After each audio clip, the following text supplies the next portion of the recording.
ਸਤਨਾਮ ਵਾਹਿਗੁਰੂ ਸਾਹਿਬ JIO.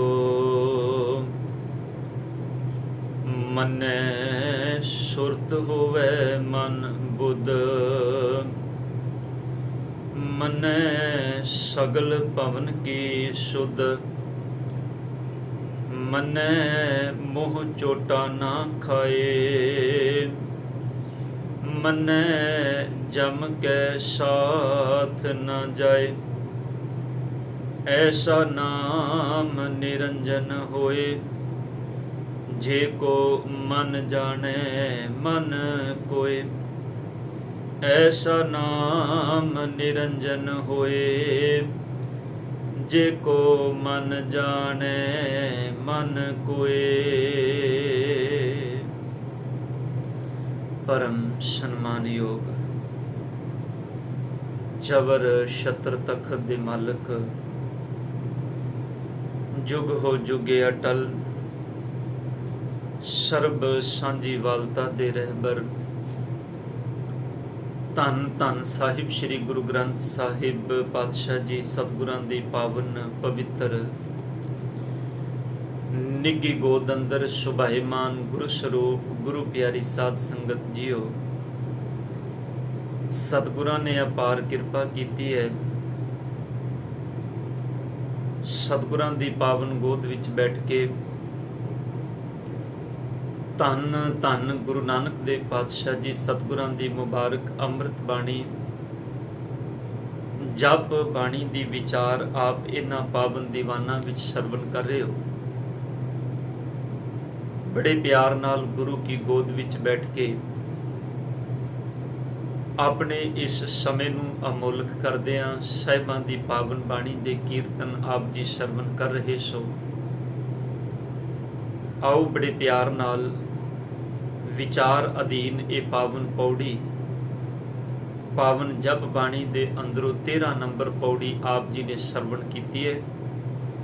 आओ साध संगत इस पावन पौड़ी दी विचार आरंभ करन तो पहला आप जितने तन सतगुर की हजूरी विच जुड़ बैठे हो, अपनियां मनोबिरतियां नूं गुरु दे शब्द विच टिकाइए। सतगुर की बख्शी हुई फतेह प्रवान करो। देव असीस जी। वाहिगुरु जी का खालसा, वाहिगुरु जी की फतेह। सतगुरु धन गुरु नानक पातशाह जी सतगुरां ने किरपा कीती है। सानू समुची मानवता नू सचियार होण दी लियाकत,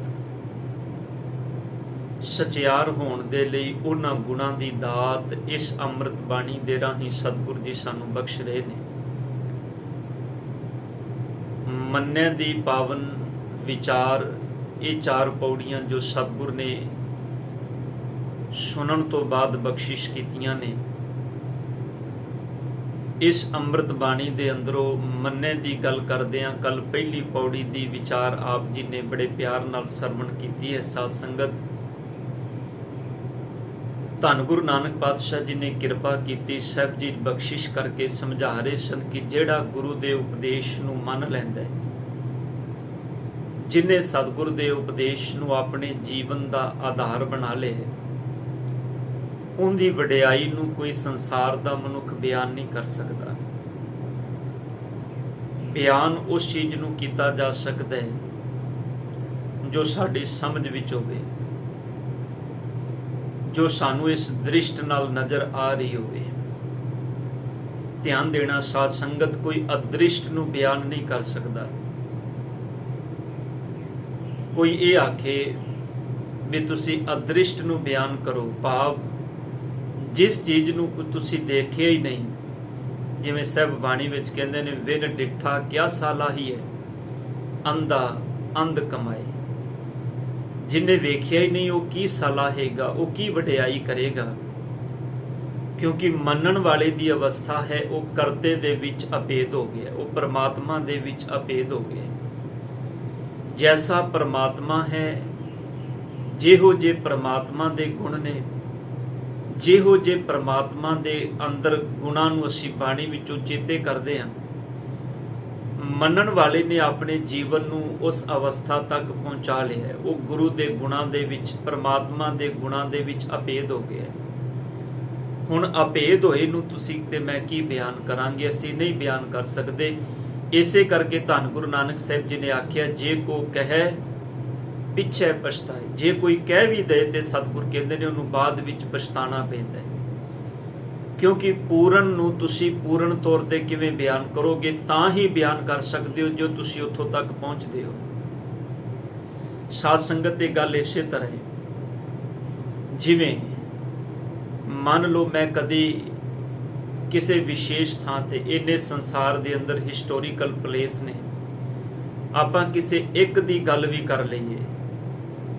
ਮੰਨ ਲਓ ਸਾਧ ਸੰਗਤ ਮੈਂ ਗੁਰੂ ਘਰ ਦੇ ਅੰਦਰ ਗੁਰਦੁਆਰਾ ਬੰਗਲਾ ਸਾਹਿਬ ਵਿਖੇ ਕਦੀ ਵੀ ਨਹੀਂ ਗਿਆ, ਤੇ ਮੈਨੂੰ ਕੋਈ ਆਖੇ ਭਾਈ ਤੁਸੀਂ ਗੁਰਦੁਆਰਾ ਬੰਗਲਾ ਸਾਹਿਬ ਜੀ ਦੀ ਵਿਸ਼ੇਸ਼ਤਾ ਦੱਸੋ, ਮੈਂ ਬਾਹਰੀ ਤੌਰ ਤੇ ਕਹਿ ਦਿਆਂਗਾ ਵੀ ਮੈਨੂੰ ਇੰਨੀ ਕੁ ਨੌਲੇਜ ਹੈ ਵੀ ਧੰਨ ਗੁਰੂ ਹਰਕ੍ਰਿਸ਼ਨ ਪਾਤਸ਼ਾਹ ਜੀ, ਇਹ ਰਾਜਾ ਮਿਰਜ਼ਾ ਜੈ ਸਿੰਘ ਦੀ ਹਵੇਲੀ ਸੀ।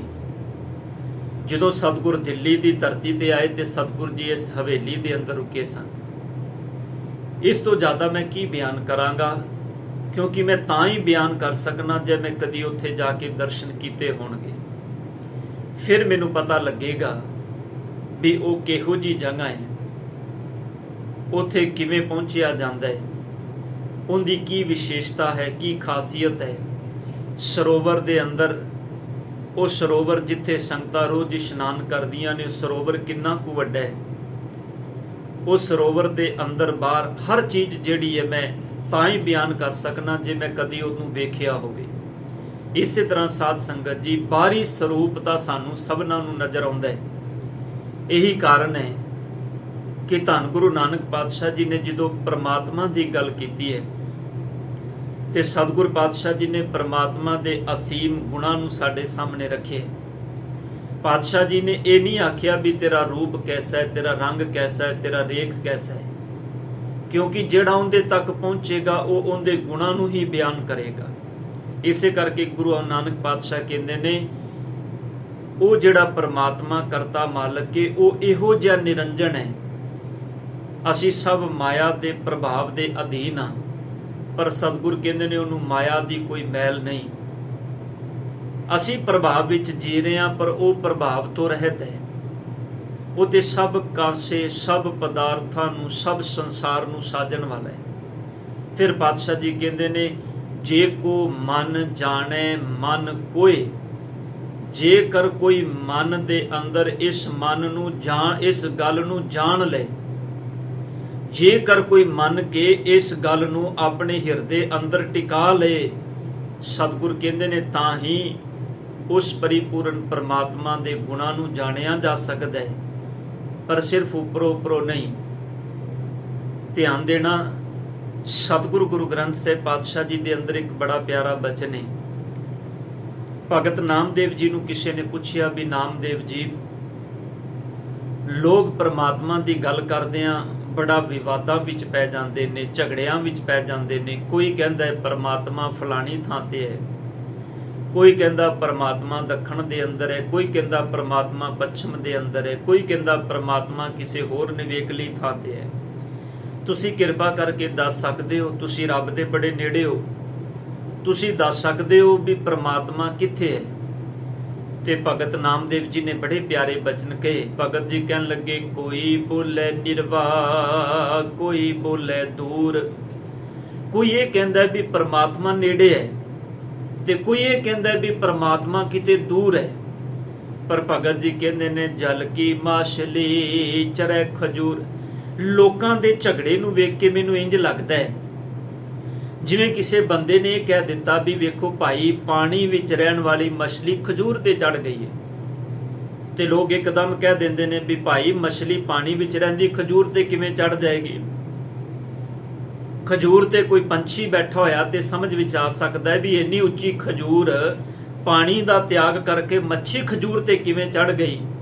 ਤੇ ਭਗਤ ਨਾਮਦੇਵ ਜੀ ਕਹਿੰਦੇ ਨੇ, ਸੱਚ ਵਿੱਚ ਫਿਰ ਮੈਨੂੰ ਕਹਿਣਾ ਪੈਂਦਾ ਵੀ ਦੁਨੀਆ ਦੇ ਲੋਕੋ, ਜਦੋਂ ਤੁਸੀਂ ਇਹ ਕਹਿੰਦੇ ਹੋ ਪਰਮਾਤਮਾ ਨੇੜੇ ਹੈ ਜਾਂ ਦੂਰ ਹੈ, ਜਦੋਂ ਤੁਸੀਂ ਇਸ ਝਗੜੇ ਵਿੱਚ ਪੈ ਜਾਂਦੇ ਹੋ ਤੇ ਸੱਚ ਵਿੱਚ ਫਿਰ ਤੁਹਾਡੀ ਅਗਿਆਨਤਾ, ਤੁਹਾਡੇ ਅੰਦਰ ਦੇ ਭਰਮ, ਤੁਹਾਡੇ ਅੰਦਰ ਦੇ ਭੁਲੇਖੇ ਸਮਝ ਵਿੱਚ ਆ ਜਾਂਦੇ ਨੇ ਵੀ ਤੁਸੀਂ ਧਰਮ ਨਾਲ ਨਹੀਂ ਜੁੜੇ, ਤੁਸੀਂ ਸੱਚ ਨਹੀਂ ਜਾਣਨਾ ਚਾਹੁੰਦੇ, ਤੁਸੀਂ ਅਸਲ ਵਿੱਚ ਧਰਮ ਦੇ ਨਾਮ ਤੇ ਸਿਰਫ ਝਗੜਨਾ ਹੀ ਚਾਹੁੰਦੇ ਹੋ।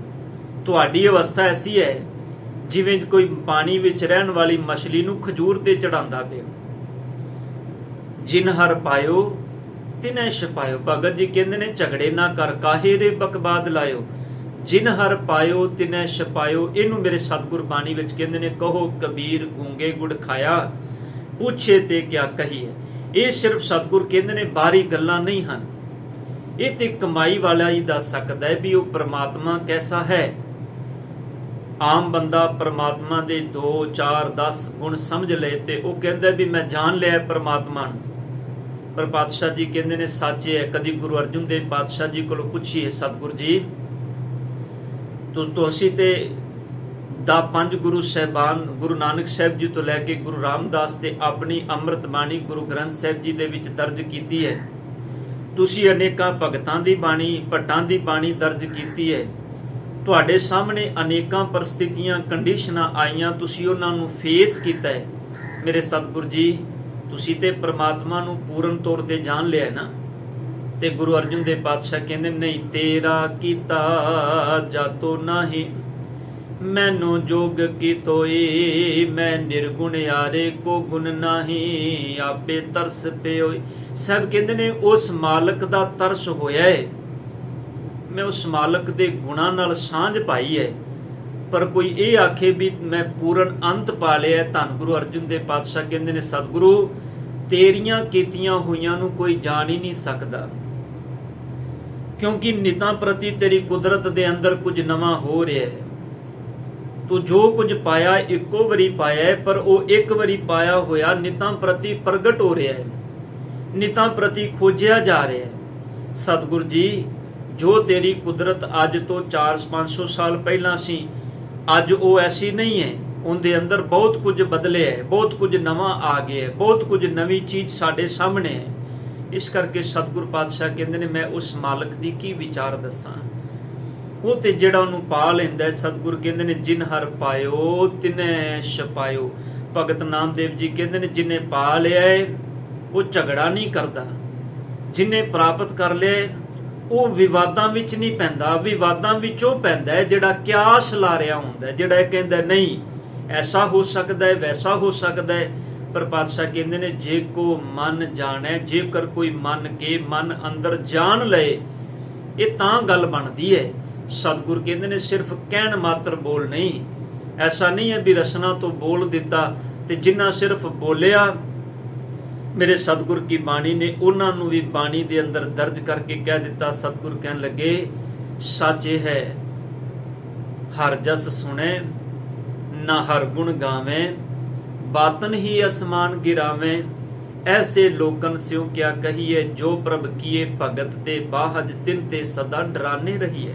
ਪਾਤਸ਼ਾਹ ਕਹਿੰਦੇ ਨੇ ਉਹ ਭਗਤੀ ਤੋਂ ਵੀ ਹੋਣੇ ਨੇ, ਉਹਨਾਂ ਦੇ ਜੀਵਨ ਦੇ ਵਿੱਚ ਸਿਰਫ ਝਗੜਾ ਹੀ ਅਹਿਮੀਅਤ ਰੱਖਦਾ ਹੈ। ਉਹ ਹਰ ਜਗ੍ਹਾ ਤੇ ਸਿਰਫ ਵਿਵਾਦ ਹੀ ਖੜਾ ਕਰਨਾ ਚਾਹੁੰਦੇ ਨੇ। ਉਹ ਧਰਮ ਦੀ ਦੁਨੀਆ ਵਿੱਚ ਹੋਣਗੇ ਤੇ ਉੱਥੇ ਝਗੜਾ ਕਰਨਗੇ, ਉਹ ਧਰਮ ਦੀ ਦੁਨੀਆ ਤੋਂ ਬਾਹਰ ਸਮਾਜ ਵਿੱਚ ਹੋਣਗੇ ਤੇ ਉੱਥੇ ਝਗੜਾ ਕਰਨਗੇ। ਇਸ ਕਰਕੇ ਧੰਨ ਗੁਰੂ ਨਾਨਕ ਸਾਹਿਬ ਕਹਿੰਦੇ ਨੇ ਇਹ ਤੇ ਜਾਣਨ ਦਾ ਵਿਸ਼ਾ ਹੈ। ਇਸੇ ਕਰਕੇ ਪਾਤਸ਼ਾਹ ਜੀ ਨੇ ਪਹਿਲੀ ਪੌੜੀ ਵਿੱਚ ਬਚਨ ਕਿਹਾ ਹੈ ਕਿ ਜਿਨਨੇ ਮੰਨ ਲਿਆ ਉਹਦੀ ਅਵਸਥਾ ਕੀ ਹੈ। ਤੇ ਅੱਜ ਪਾਤਸ਼ਾਹ ਕਹਿੰਦੇ ਨੇ ਮੰਨੈ ਸੁਰਤ ਹੋਵੇ ਮਨ ਬੁੱਧ।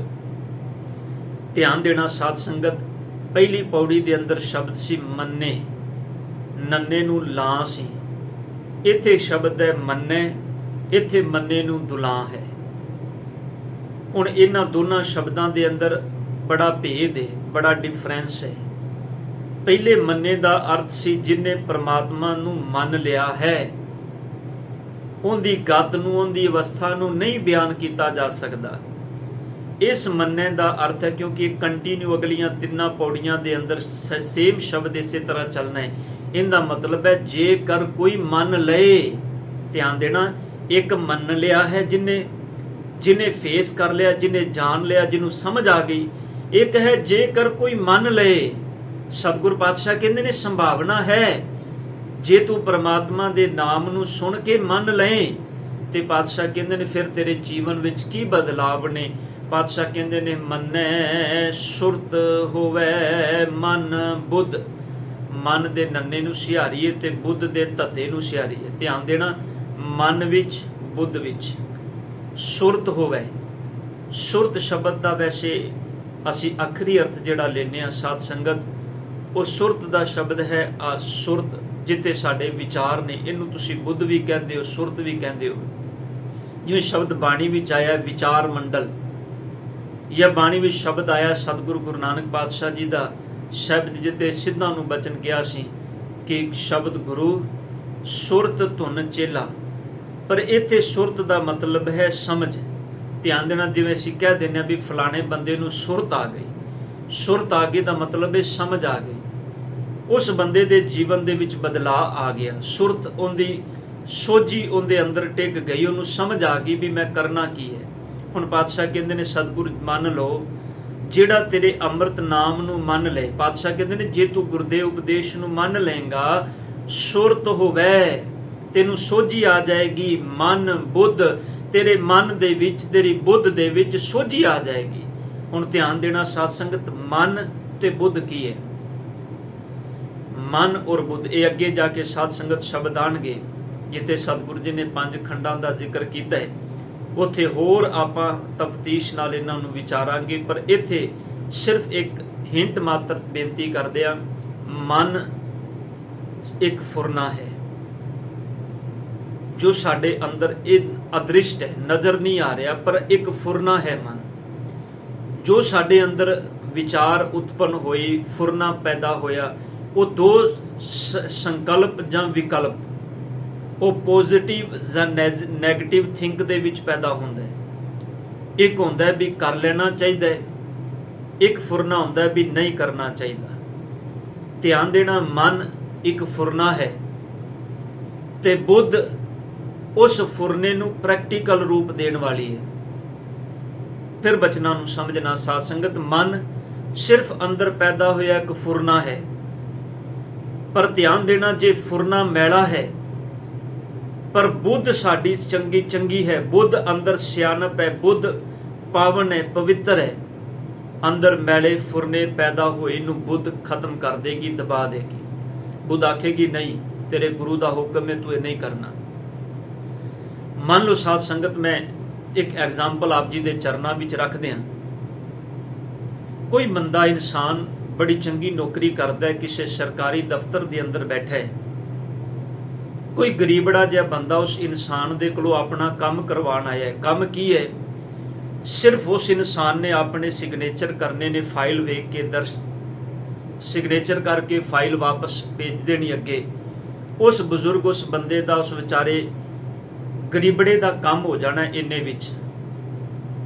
ਪਰ ਜੇ ਉਹ ਬੰਦੇ ਦੇ ਅੰਦਰ ਫੁਰਨਾ ਪੈਦਾ ਹੋ ਗਿਆ ਵੀ ਨਹੀਂ, ਭਲਿਆ ਤੂੰ ਇੰਨੀ ਘਾਲਣਾ ਘਾਲ ਕੇ ਇੱਥੋਂ ਤੱਕ ਪਹੁੰਚਿਆ ਹੈ, ਕਿੰਨਾ ਚੰਗਾ ਹੋਵੇ ਵੀ ਇਹਨੇ ਇੱਕ ਸਿਗਨੇਚਰ ਹੀ ਤੇ ਤੂੰ ਕਰਨਾ ਹੈ, ਤੇਰਾ ਤੇ ਕੰਮ ਹੀ ਹੈ, ਇਹਦੇ ਬਦਲੇ ਵਿੱਚ ਬੇਸ਼ੱਕ ਤੈਨੂੰ ਲੱਖਾਂ ਰੁਪਏ ਤਨਖਾਹ ਮਿਲਦੀ ਹੈ। ਕਿੰਨਾ ਚੰਗਾ ਹੋਵੇ ਜੇ ਤੂੰ ਇਸ ਬੰਦੇ ਦੇ ਕੋਲੋਂ ਇਹ ਆਖੇ ਵੀ ਤੇਰੇ ਸਿਗਨੇਚਰ, ਕਿਉਂਕਿ ਇਹ ਜ਼ਰੂਰਤਮੰਦ ਹੈ, ਨੀਡੀ ਪਰਸਨ ਹੈ, ਇਹਦੀ ਜ਼ਰੂਰਤ ਹੈ। ਕਿੰਨਾ ਚੰਗਾ ਹੋਵੇ ਜੇ ਤੂੰ ਇਹ ਆਖੇ ਵੀ ਤੇਰੀ ਫਾਈਲ ਤੇ ਮੈਂ ਸਾਈਨ ਤੇ ਕਰ ਦਿਆਂਗਾ, ਪਰ ਸਿਗਨੇਚਰ ਕਰਨ ਲੱਗਿਆ ਕੁਝ ਤੈਨੂੰ ਦੇਣਾ ਪਏਗਾ, ਇਸ ਫਾਈਲ ਦੇ ਉੱਪਰ ਤੈਨੂੰ ਕੁਝ ਭਾਰ ਰੱਖਣਾ ਪਏਗਾ। ਹੁਣ ਉਹ ਬੰਦਾ ਵਿਚਾਰਾ ਬੜਾ ਗਰੀਬੜਾ ਜਿਹਾ, ਉਹਨੇ ਪਤਾ ਨਹੀਂ ਆਪਣਾ ਕੀ ਕੁਝ ਵੇਚਿਆ ਹੋਏਗਾ ਇੱਥੋਂ ਤੱਕ ਪਹੁੰਚਣ ਦੇ ਲਈ, ਸਾਈਨ ਕਰਾਂ, ਸਿਗਨੇਚਰ ਕਰਾਉਣ ਦੇ ਲਈ। ਭਲਿਆ ਤੂੰ ਲੱਖਾਂ ਰੁਪਏ ਤਨਖਾਹ ਲੈ ਰਿਹਾ, ਤੇਰਾ ਕੁਝ ਵੀ ਨਹੀਂ ਜਾਣਾ, ਤੇਰਾ ਇਹ ਕਰਮ ਹੈ ਕੰਮ ਕਰਨਾ, ਤੇਰੀ ਇਹ ਜ਼ਿੰਮੇਵਾਰੀ ਹੈ। ਜੇ ਤੇ ਉਹਦੇ ਅੰਦਰ ਫੁਰਨਾ ਫੁਰਿਆ ਔਰ ਉਹ ਕਿਤੇ ਸੱਚ ਵਿੱਚ ਗੁਰੂ ਦੀ ਬਾਣੀ ਨੂੰ ਪੜਨ ਵਾਲਾ ਸੀ, ਉਹਦੀ ਬੁੱਧ ਵਿੱਚ ਚੰਗਿਆਈਆਂ ਸੀ, ਬੁੱਧ ਵਿੱਚ ਗੁਰੂ ਦਾ ਉਪਦੇਸ਼ ਟਿਕਿਆ ਹੋਇਆ ਸੀ, ਉਹਦੀ ਬੁੱਧ ਵਿੱਚ ਇਹ ਵਿਚਾਰ ਆ ਗਈ ਕਿ ਮਨਾ ਤੇਰੇ ਗੁਰੂ ਦਾ ਤੇ ਉਪਦੇਸ਼ ਹੈ, ਹੱਕ ਪਰਾਇਆ ਨਾਨਕਾ ਉਸ ਸੁਵਰ ਉਸ ਗਾਏ, ਗੁਰ ਪੀਰ ਹਮਾ ਤਾਂ ਪਰੈ ਜਾ ਮੁਰਦਾਰ ਨਾ ਖਾਏ। ਤੇਰੇ ਗੁਰੂ ਦਾ ਉਪਦੇਸ਼ ਹੈ, ਤੂੰ ਕਿਸੇ ਦਾ ਹੱਕ ਕਿਵੇਂ ਖਾ ਸਕਣਾ ਹੈ? ਉਂਝ ਤੂੰ ਆਪਣੇ ਆਪ ਨੂੰ ਕਹਿੰਦਾ ਵੀ ਨਹੀਂ ਮੈਂ ਸੱਚ ਗੁਰੂ ਦੇ ਉਪਦੇਸ਼ ਨੂੰ ਮੰਨਣ ਵਾਲਾ। ਉਹਦੀ ਜੇ ਬੁੱਧ ਅੰਦਰ ਸਚਿਆਰਤਾ ਹੈ, ਚੰਗਿਆਈ ਹੈ, ਧਿਆਨ ਦੇਣਾ ਅੰਦਰ ਪੈਦਾ ਹੋਏ ਮੈਲੇ ਫੁਰਨੇ ਨੂੰ ਉਹ ਮਾਰ ਦੇਗੀ। ਇਸੇ ਕਰਕੇ ਸਤਿਗੁਰ ਕਹਿੰਦੇ ਨੇ, ਆਪਾਂ ਅਰਦਾਸ ਵਿੱਚ ਜਿਹੜੇ ਬਚਨ ਰੋਜ਼ ਪੜ੍ਹਦੇ ਹਾਂ, ਸਿੱਖਾਂ ਦਾ ਮਨ ਨੀਵਾਂ ਮਤ ਉੱਚੀ। ਮੈਂ ਬੇਨਤੀ ਕਰਨਾ, ਰੱਬ ਕਰਕੇ ਹਰ ਗੁਰਸਿੱਖ ਦਾ ਮਨ ਸਦਾ ਨੀਵਾਂ ਹੀ ਰਵੇ, ਮਤ ਸਦਾ ਉੱਚੀ ਰਵੇ, ਮਤ ਗੁਰੂ ਨਾਲ ਜੁੜੀ ਰਵੇ ਤੇ ਉੱਚੀ ਰਵੇ। ਧਿਆਨ ਦੇਣਾ, ਮਤ ਉੱਚੀ ਹੋਏਗੀ, ਮਨ ਦੇ ਫੁਰਨੇ ਖਤਮ ਹੋ ਜਾਣਗੇ, ਮਰ ਜਾਣਗੇ। ਪਰ ਜੇ ਮਨ ਉੱਚਾ ਹੋ ਗਿਆ ਨਾ, ਧਿਆਨ ਦੇਣਾ ਸਾਧ ਸੰਗਤ ਜੀ, ਫਿਰ ਧਰਾਤਲ ਵਿੱਚ, ਗਹਿਰਾਈ ਵਿੱਚ, ਵਿਕਾਰਾਂ ਦੇ ਵਿੱਚ ਡਿੱਗਣ ਤੋਂ ਕੋਈ ਵੀ ਨਹੀਂ ਬਚਾ ਸਕਦਾ। ਧੰਨ ਗੁਰੂ ਨਾਨਕ ਸਾਹਿਬ ਕਹਿੰਦੇ ਨੇ, ਜੇ ਤੂੰ ਗੁਰੂ ਦੇ ਉਪਦੇਸ਼ ਨੂੰ ਮੰਨ ਲਵੇਂ, ਫਿਰ ਤੇਰੀ ਸੁਰਤ ਹੋਵੇ ਮਨ ਬੁੱਧ, ਤੇਰੀ ਮਤ ਦੇ ਅੰਦਰ, ਤੇਰੇ ਮਨ ਦੇ ਅੰਦਰ ਸੋਝੀ ਪੈਦਾ ਹੋ ਜਾਏਗੀ, ਤੈਨੂੰ ਗਿਆਨ ਦੀ ਰੋਸ਼ਨੀ ਮਿਲ ਜਾਏਗੀ, ਤੇਰਾ ਮਨ ਕਿਸੇ ਹੋਰ ਪਾਸੇ ਭਟਕੇਗਾ ਨਹੀਂ। ਬਾਬਾ ਕਬੀਰ ਸਾਹਿਬ ਜੀ ਨੇ ਤਾਂ ਹੀ ਤੇ ਹੱਕ ਸਮੇਂ ਦੇ ਜਿਹੜਾ ਧਰਮ ਦਾ ਆਗੂ ਸੀ, ਉਹਨੂੰ ਮੁਖਾਤਬ ਹੋ ਕੇ ਬਚਨ ਕਹਿ ਦਿੱਤੇ। ਤੂੰ ਆਪਣੇ ਆਪ ਨੂੰ ਉੱਚਾ ਕਹਿੰਦਾ, ਤੂੰ ਕਹਿੰਦਾ ਵੀ ਤੇਰੀ ਸਵਰਨ ਜਾਤੀ ਹੈ, ਤੇਰੀ ਉੱਚੀ ਜਾਤੀ ਹੈ। ਜੇ ਤੇ ਸੱਚ ਵਿੱਚ ਸਮਾਜ ਦੀ ਰੀਤ ਵਿੱਚ ਬਾਬਾ ਕਬੀਰ ਸਾਹਿਬ ਚੱਲਦੇ ਤੇ ਉਹਨਾਂ ਦੇ ਚਰਨਾਂ ਵਿੱਚ ਝੁਕ ਜਾਂਦੇ ਵੀ ਅਸੀਂ ਤੁਹਾਡੇ ਸੇਵਕ ਹਾਂ, ਸ਼ੁੱਧਰ ਹਾਂ। ਪਰ ਬਾਬਾ ਕਬੀਰ ਸਾਹਿਬ ਜੀ ਨੂੰ ਮਤ ਬੁੱਧ ਅੰਦਰ ਸੋਝੀ ਪੈਦਾ ਹੋਈ। ਉਹਨਾਂ ਨੇ ਆਖਿਆ, ਜੋ ਤੋ ਬ੍ਰਾਹਮਣ ਬ੍ਰਾਹਮਣੀ ਜਾਇਆ, ਤੋ ਆਨ ਬਾਟ ਕਾਹੇ ਨਹੀਂ ਆਇਆ। ਉਹਨਾਂ ਨੇ ਆਖਿਆ, ਹਮ ਕਰ ਸੂਤ ਤਨੈ ਨਿਤ ਤਾਨਾ, ਕੰਠ ਜਨੇਊ ਤੁਮਾਰੇ। ਤੂੰ ਗਲੇ ਵਿੱਚ ਜਨੇਊ ਪਾਇਆ ਹੈ।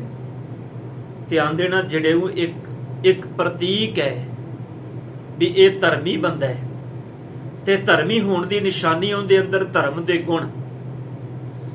ਪਰ ਅਸੀਂ ਧਰਮ ਦੇ ਪ੍ਰਤੀਕ ਨੂੰ ਤੇ ਧਾਰਨ ਕਰ ਲਿਆ, ਅਸੀਂ ਗੁਰੂ ਦੀ ਦਿੱਤੀ 5 ਕਕਾਰੀ ਵਰਦੀ ਤੇ ਧਾਰਨ ਕਰ ਲਈ। ਮੈਂ ਸਿਰਫ ਇੱਕ ਹਿੰਦੂ ਦੀ ਗੱਲ, ਵੀਰ ਦੀ ਨਹੀਂ ਗੱਲ ਕਰ ਰਿਹਾ। ਹਰ ਇਨਸਾਨ ਹਰ ਧਰਮ ਨੂੰ ਮੰਨਣ ਦੇ ਵਿੱਚ, ਹਰ ਇਨਸਾਨ ਹਰ ਧਰਮ ਨੂੰ ਮੰਨਣ ਵਾਲਾ, ਉਹਨੇ ਕੋਈ ਨਾ ਕੋਈ ਚਿੰਨ੍ਹ ਧਾਰਨ ਕੀਤਾ ਹੋਇਆ ਹੈ। ਉਹਨਾਂ ਚਿੰਨ੍ਹਾਂ ਦਾ ਕੋਈ ਮਤਲਬ ਸੀ ਸਾਧ ਸੰਗਤ। ਉਹ ਚਿੰਨ੍ਹ ਇੱਕ ਮਰਿਆਦਾ ਦੇ ਵਿੱਚ ਬੰਨਣ ਦੇ ਲਈ ਸਨ। ਉਹ ਚਿੰਨ੍ਹ ਇਸ ਕਰਕੇ ਸਨ ਵੀ ਇਹ ਬੰਦਾ ਧਰਮੀ ਹੈ। ਪਰ ਧਿਆਨ ਦਿਆ ਜੇ ਧਰਮੀ ਹੋਣ ਦੇ ਲਈ ਚਿੰਨ੍ਹ ਪਾ ਲਿਆ, ਪਰ ਧਰਮੀ ਹੋਣ ਦੇ ਲਈ ਉਹ ਗੁਣ ਧਾਰਨ ਹੀ ਨਾ ਕੀਤੇ, ਤੇ ਬਾਬਾ ਕਬੀਰ ਸਾਹਿਬ ਕਹਿੰਦੇ ਨੇ, ਜਿਹੋ ਜਿਹਾ ਗਲੇ ਵਿੱਚ ਤੂੰ ਜਨੇਊ ਪਾਇਆ, ਇਹੋ ਜਿਹਾ ਧਾਗਾ ਅਸੀਂ ਰੋਜ਼ ਖੱਡੀ ਤੇ ਬੁਣਨੇ ਆ, ਸਾਡੇ ਘਰ ਵਿੱਚ ਢੇਰ ਲੱਗਾ ਪਿਆ। तुम तो वेद पढ़ो गायत्री, गोविंद हृदय हमारे। तू सिर्फ जुबानी पाठ करना है। मैं पाठ नहीं करता जुबानी, मैं परमात्मा नूं अपने हिरदे विच वसा लिया।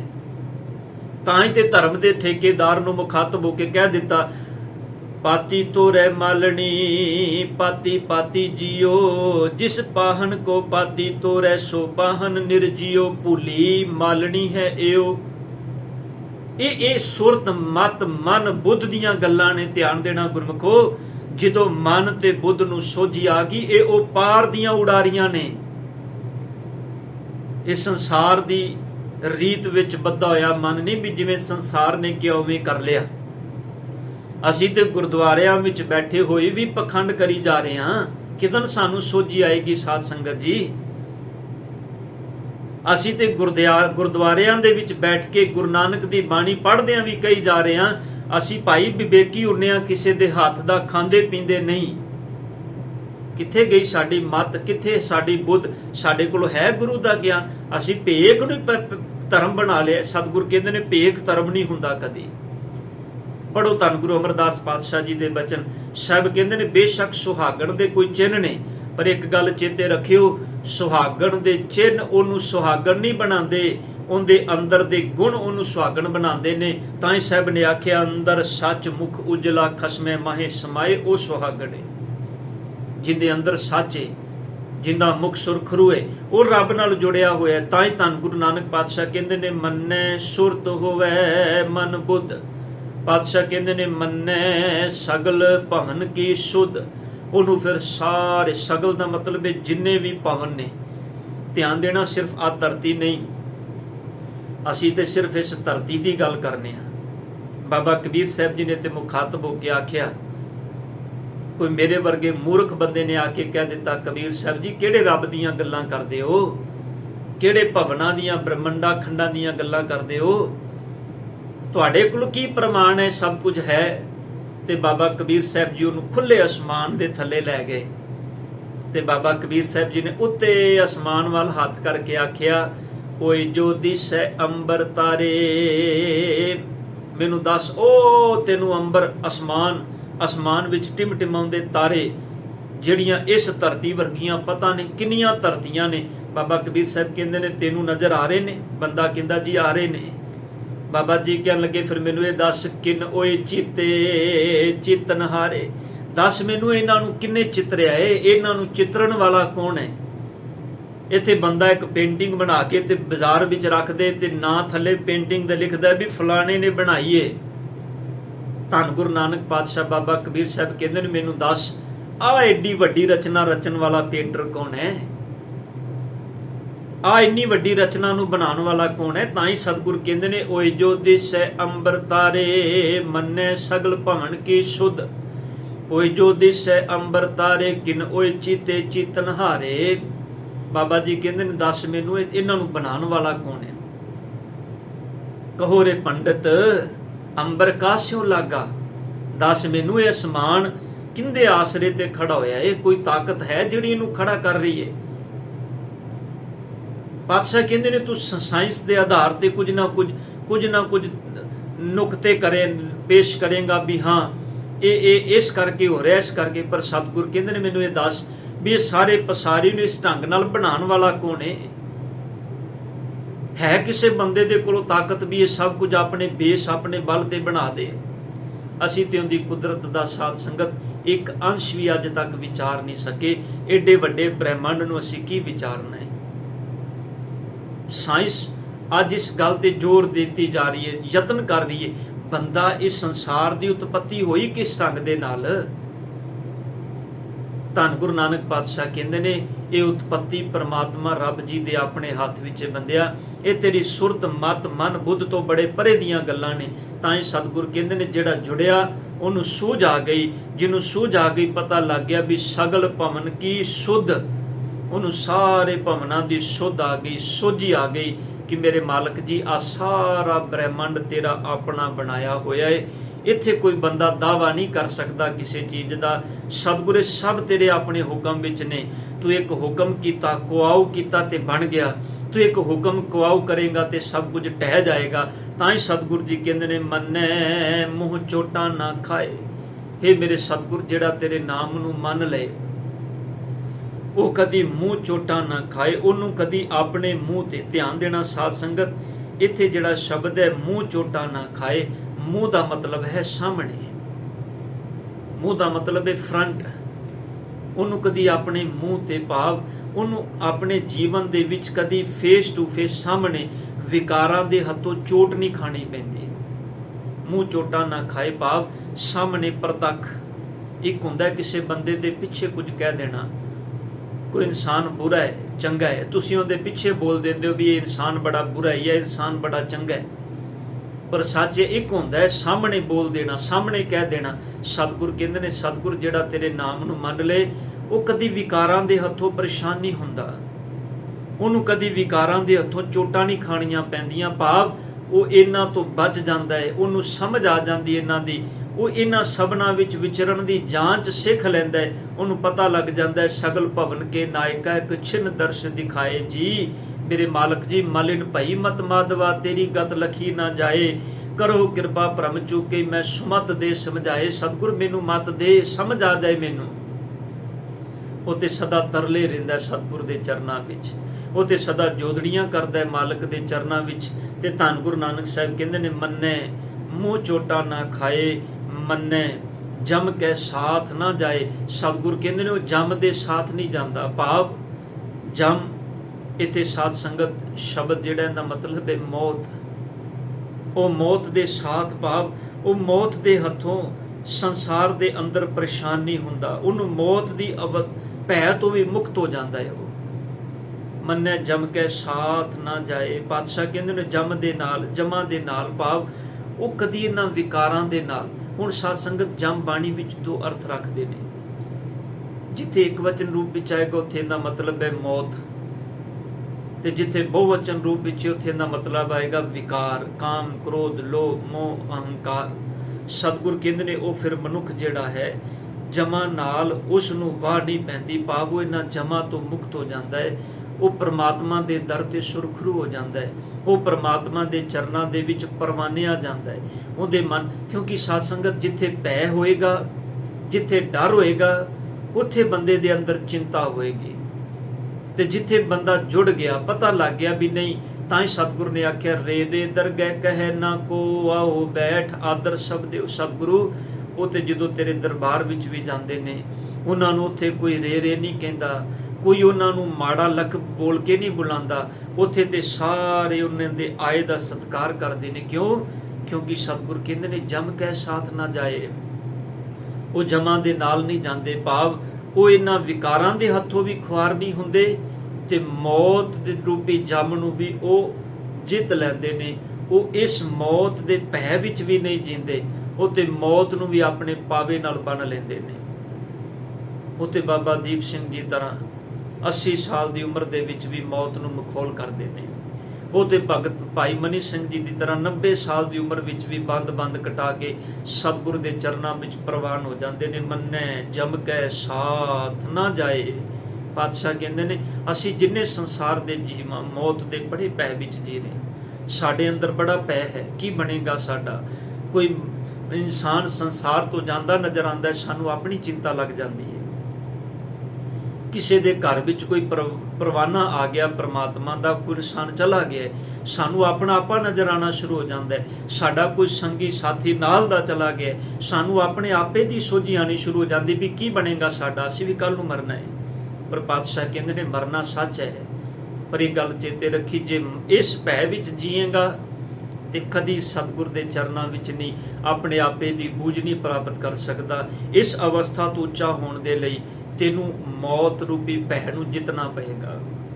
ਤੇ ਸਤਿਗੁਰ ਕਹਿੰਦੇ ਨੇ ਫਿਰ ਜਿਹੜੇ ਸਤਿਗੁਰ ਤੇਰੇ ਹੁਕਮ ਨੂੰ ਮੰਨ ਲੈਣ, ਤੇਰੇ ਬਚਨਾਂ ਨੂੰ ਸੁਣਿਆ ਹੋਇਆਂ ਨੂੰ ਪ੍ਰਵਾਨ ਕਰ ਲੈਣ, ਆਪਣੇ ਜੀਵਨ ਵਿੱਚ ਮੰਨ ਲੈਣ, ਪਾਤਸ਼ਾਹ ਕਹਿੰਦੇ ਨੇ ਮੰਨੈ ਜਮ ਕੈ ਸਾਥ ਨਾ ਜਾਏ। ਉਹ ਮੌਤ ਦੇ ਨਾਲ ਨਹੀਂ ਜਾਂਦੇ, ਜਮ ਦੇ ਨਾਲ ਨਹੀਂ ਜਾਂਦੇ, ਭਾਵ ਉਹ ਇਸ ਭੈ ਤੋਂ ਮੁਕਤ ਹੋ ਜਾਂਦੇ ਨੇ। ਸਤਿਗੁਰ ਕਹਿੰਦੇ ਨੇ ਮੇਰੇ ਮਾਲਕ ਇਹੋ ਜਿਹਾ ਤੇਰਾ ਨਾਮ ਹੈ ਜਿਹਨੂੰ ਕੋਈ ਮੈਲ ਨਹੀਂ, ਤੇ ਜਿਹੜਾ ਇਸ ਨਾਮ ਨਾਲ ਜੁੜ ਜਾਂਦਾ ਹੈ ਉਹ ਉਹਦੇ ਅੰਦਰ ਨੂੰ ਮਨ ਨੂੰ ਵੀ ਪਵਿੱਤਰ ਕਰ ਦਿੰਦਾ ਹੈ, ਉਹ ਉਹਦੇ ਮਨ ਨੂੰ ਵੀ ਧੋ ਦਿੰਦਾ ਹੈ। ਸਤਿਗੁਰ ਕਹਿੰਦੇ ਨੇ ਜੇ ਕੋ ਮਨ ਜਾਣੇ, ਮਨ ਕੋਈ ਪਾਤਸ਼ਾਹ ਕਹਿੰਦੇ ਨੇ ਕਹਿਣ ਦੀਆਂ ਗੱਲਾਂ ਨਹੀਂ, ਇਹ ਤੇ ਉਹਨੂੰ ਸਮਝ ਆਏਗੀ ਜੇਕਰ ਕੋਈ ਇਹਨੂੰ ਮੰਨ ਕੇ ਆਪਣੇ ਮਨ ਵਿੱਚ ਟਿਕਾ ਲਏ।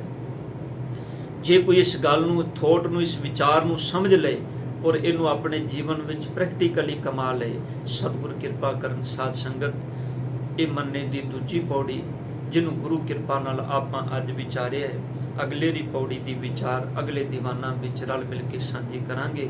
ਸਤਿਗੁਰ ਕਿਰਪਾ ਕਰਨ, ਅਸੀਸ ਬਖਸ਼ੋ ਜੀ। ਵਾਹਿਗੁਰੂ ਜੀ ਕਾ ਖਾਲਸਾ, ਵਾਹਿਗੁਰੂ।